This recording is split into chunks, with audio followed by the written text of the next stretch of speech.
ಮತ್ತೊಂದು surprising element ಅಂದ್ರೆ ಗುರುಕಿರಣ್ ಅವರು ಈ ಸಿನಿಮಾಗೆ ಬಣ್ಣ ಹಚ್ಚಿರುವಂಥದ್ದು ಅವ್ರ ಪಾತ್ರ. ಗುರುಕಿರಣ್ ಅವ್ರು ಹೆಂಗೆ ಅಂತಂದರೆ ಅವ್ರ ಮನೆಯಲ್ಲಿ ನಾನು ಆಲ್ಮೋಸ್ಟ್ ಸಿನಿಮಾ ಅಂದರೆ ಬೆಳ್ಕೊಂಡು ಬಂದವನು. ಯಾಕೆಂದರೆ ನಾನು ಅವಾಗೆಲ್ಲ ಸತ್ಯ ಇನ್ ಲವ್ಗೆಲ್ಲ ಅಸಿಸ್ಟೆಂಟ್ ಡೈರೆಕ್ಟರ್ ಆಗೆಲ್ಲ ವರ್ಕ್ ಮಾಡಿದಾಗೆಲ್ಲ ಅವಾಗ ಸತ್ಯ ಇನ್ ಲವ್ ಅವರೇ ಮ್ಯೂಸಿಕ್ ಡೈರೆಕ್ಟರ್. ಆವಾಗಲಿಂದನೂ ಒಂಥರ ಅವ್ರ ಮನೆ ಹುಡುಗ ಇದ್ದಂಗೆ ನಾನು.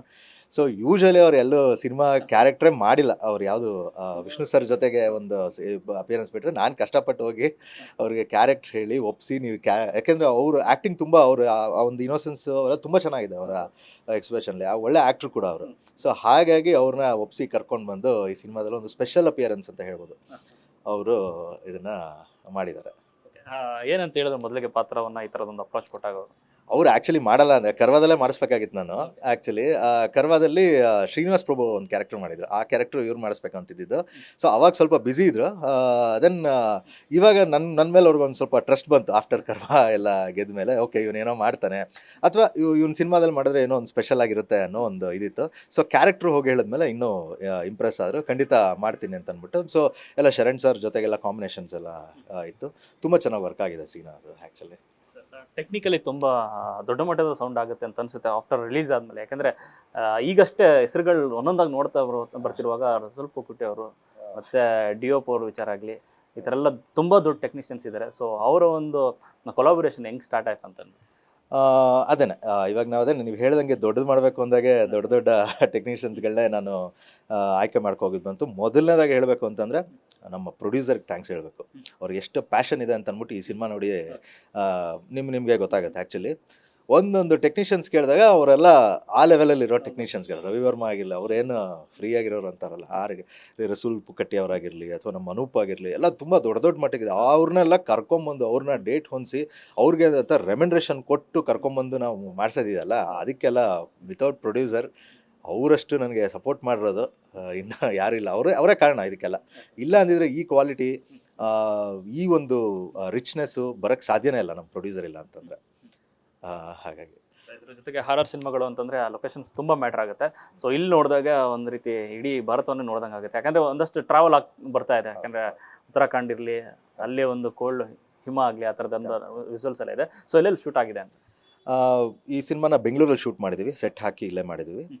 ಇಂಟೀರಿಯರ್ ಪೋರ್ಷನ್ಸ್ ಎಲ್ಲ ಸ್ಟುಡಿಯೋಸಲ್ಲಿ ಮಾಡಿದ್ದೀವಿ, ರಾಕ್ಲೈನ್ ಸ್ಟುಡಿಯೋಸಲ್ಲಿ. ದೆನ್ ಅದು ಬಿಟ್ಟರೆ ಮೈಸೂರಲ್ಲಿ ಒಂದಷ್ಟು ಪೋರ್ಷನ್ನು, ಕೇರಳದಲ್ಲಿ ಒಂದಷ್ಟು ಪೋರ್ಷನ್ನು, ದೆನ್ ಉತ್ತರಾಖಂಡಲ್ಲಿ ಮೇಜರ್ ನೀವು ಏನು ಸ್ನೋ ಇದೆಲ್ಲ ನೋಡ್ತೀರಿ ಅದು ಉತ್ತರಾಖಂಡಲ್ಲಿ ಮಾಡಿರುವಂಥದ್ದು. ಅದಕ್ಕಿಂತ ಇದಾಗಿ ಶ್ರೀಲಂಕಾದಲ್ಲಿ ಒಂದು ಪೋರ್ಷನ್ ಮಾಡಿದ್ವಿ. ಒಂದು ಪೋರ್ಷನ್ಗೆ ಆ್ಯಕ್ಚುಲಿ ಫಸ್ಟ್ ಶೆಡ್ಯೂಲ್ ಲಂಡನ್ಗೆ ಅಂತ ಹೋಗಿದ್ವಿ. ನಮ್ಗೆ ಅಲ್ಲಿ ಕ್ಲೈಮೇಟ್ ಅಥವಾ ನಮಗೆ ಅದೇ ಇದಕ್ಕೆ ವರ್ಕೌಟ್ ಆಗಲಿಲ್ಲ ನಮಗೆ. ಸೊ ಹಾಗಾಗಿ ನಾವು ಅಲ್ಲಿ ಬಂದು ಆ ಪೋರ್ಷನ್ನ ನಾವು ಶ್ರೀಲಂಕಾದಲ್ಲಿ ಮಾಡಿ ಕಂಪ್ಲೀಟ್ ಇದೊಂದು ಗ್ರ್ಯಾಂಡಿಯರ್ ಸಿನಿಮಾ ಅಂತಲೇ ಹೇಳ್ಬೋದು.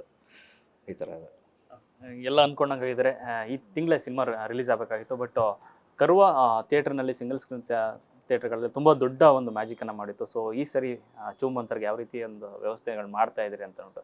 ಯಾಕಂದ್ರೆ ಈ ಥರ ಸಿನಿಮಾಗಳಿಗೆ ಸಿಂಗಲ್ ಸ್ಕ್ರೀನ್ಗಳಿಗೆ ಜನ ನುಗ್ಗುವಂಥ ಸಾಧ್ಯತೆಗಳು ತುಂಬ ಜಾಸ್ತಿ ಇದೆ. ಸೊ ಅದಕ್ಕೆ ಏನೇನು ಪ್ಲಾನ್ಸ್ ಇದೆ? ಹೌದು, ಇಲ್ಲ ಜನಕ್ಕೆ ತಲುಪೋ ಮಟ್ಟಿಗೆ ತಕ್ಕ ಮಟ್ಟಂಥ ಪಬ್ಲಿಸಿಟಿ ನಾವು 100% ಮಾಡೇ ಮಾಡ್ತೀವಿ.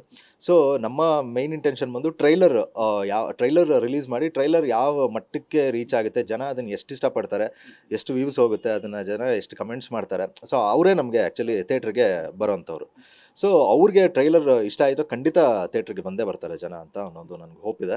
ಸೊ ತಕ್ಕ ಮಟ್ಟಿಗೆ ನಾವು ಎಲ್ಲ ಥರದ ಪಬ್ಲಿಸಿಟಿನೂ ನಾವು ಒಳ್ಳೆ ಪ್ಲ್ಯಾನ್ ಮಾಡ್ಕೊಂಡಿದ್ದೀವಿ. ಶರಣ್ ಸರ್ನ, ಚಿಕ್ಕಣ್ಣ ಅವ್ರನ್ನೆಲ್ಲ ಇಟ್ಕೊಂಡು ತುಂಬ ಒಳ್ಳೆ ಪಬ್ಲಿಸಿಟಿ ಮಾಡ್ತೀವಿ. ಸೊ ಈ ಒಂದು ಇವಾಗ ಅಟ್ ಪ್ರೆಸೆಂಟ್ ನಮ್ಮ ಜನಗಳು ಎಲೆಕ್ಷನ್ಸ್ ಇರೋದ್ರಿಂದ ಸ್ವಲ್ಪ ಕಾನ್ಸಂಟ್ರೇಷನ್ ಎಲ್ಲ ಆ ಕಡೆ ಇದೆ.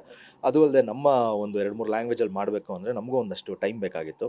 ಸೊ ಹಾಗಾಗಿ ಇಷ್ಟರಲ್ಲೇ ಒಂದು ಒಳ್ಳೆ ದಿವಸನ ಅನೌನ್ಸ್ ಮಾಡಿ ನಮ್ಮ ಪಬ್ಲಿಸಿಟಿನೂ ಕೂಡ ಅಲಾಂಗ್ ವಿತ್ ಅದ್ರ ಜೊತೆಗೆ ನಾವು ಕ್ಯಾರಿ ಮಾಡ್ಕೊಂಡು ಹೋಗ್ತೀವಿ. ಫಸ್ಟು ಟ್ರೇಲರು ಈ ಥರ ಎಲ್ಲ ರಿಲೀಸ್ ಮಾಡಿ ನಮ್ಮ ಇನ್ವಿಟೇಷನ್ ಕೊಡ್ತೀವಿ ಜನಕ್ಕೆ. ಫಸ್ಟ್ ನಮ್ಮ ಕಂಟೆಂಟ್ ಹಿಂಗಿದೆ, ನಿಮ್ಗೆ ಇಷ್ಟ ಇದ್ದರೆ ಬರ್ಬೋದು ಅನ್ನೋ ಒಂದು ಇನ್ವಿಟೇಷನ್ ಕೊಡ್ತೀವಿ ಟ್ರೈಲರ್ ಮುಖಾಂತರ. ರಿಲೀಸ್ಗೂ ಮೊದಲೇ ಇದರ ಬಿಸ್ನೆಸ್ ಅನ್ನೋ ವಿಚಾರ ಬಂದಿದ್ದಾರೆ. ಡಬ್ಬಿಂಗು ಮತ್ತು ಈ ವಿಚಾರದಲ್ಲಿ ಹೇಗೆಲ್ಲ ಸೇಫ್ ಆಗ್ತಾ ಇದೆ ಚಿತ್ರತಂಡ? ಅದೇ ಈ OTT ಮತ್ತು ಸ್ಯಾಟಲೈಟ್ ಎಲ್ಲ ಮಾತುಕತೆ ನಡೀತಾ ಇದೆ. ಸೊ ಒಂದು ಒಳ್ಳೆ ಪ್ರೈಸ್ ಬಂತು ಅಂತಂದರೆ ಪ್ರೊಡ್ಯೂಸರ್ ಅವ್ರಿಗೆ ಕೊಡ್ತಾರೆ.